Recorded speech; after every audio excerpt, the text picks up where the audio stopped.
De manière générale, un homme ressent de véritables sentiments qu'après 3 ans de relation. Pour d'autres, ça peut prendre 7 ans, voire 10 ans. Parce qu'un homme, avant d'aimer, il va d'abord prendre son temps, contrairement à la femme qui ressent de vrais sentiments d'après ce qu'elle voit et d'après ce qu'elle entend. C'est pourquoi, avant 3 ans, l'homme ne pourra pas réellement t'aimer. Il ne pourra pas ressentir de vrais sentiments. Il ne restera qu'avec toi que pour le sexe. C'est pourquoi je trouve ça stupide qu'une femme trompe son mari, son fiancé ou son petit copain. Parce que tu vas tromper la personne avec qui tu es pour un autre qui ne t'aimera pas avant 3 ans de relation et qui sûrement va te quitter après avoir profité de ton corps.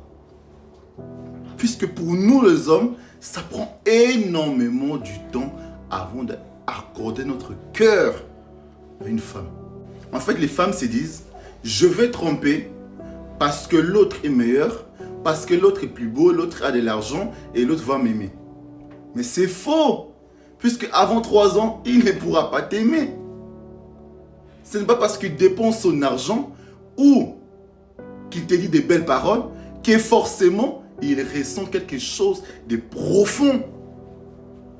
Il fait cela juste pour t'avoir, juste pour coucher avec toi. Arrêtez d'être naïf, s'il vous plaît, mes sœurs. Et en plus de cela, un homme peut tromper sa femme tout en l'aimant.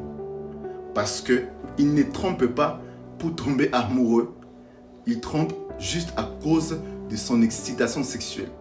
Il suffit qu'il voit une fille qui est bien vêtue, qui est belle, et puis il s'élance.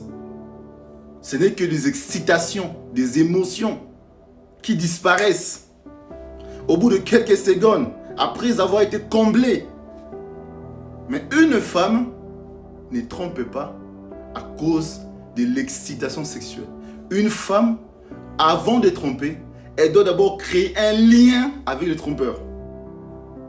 C'est-à-dire quoi? C'est-à-dire qu'elle doit d'abord parler avec cet homme. Elle doit d'abord ressentir des choses dans son cœur. C'est pourquoi la tromperie d'une femme est préméditée. Parce qu'elle prend le temps d'étudier le trompeur. Alors que l'homme, il peut s'élancer en quelques secondes. C'est pourquoi la tromperie de l'homme est pardonnable, mais la tromperie de la femme n'est pas pardonnable parce que la femme trompe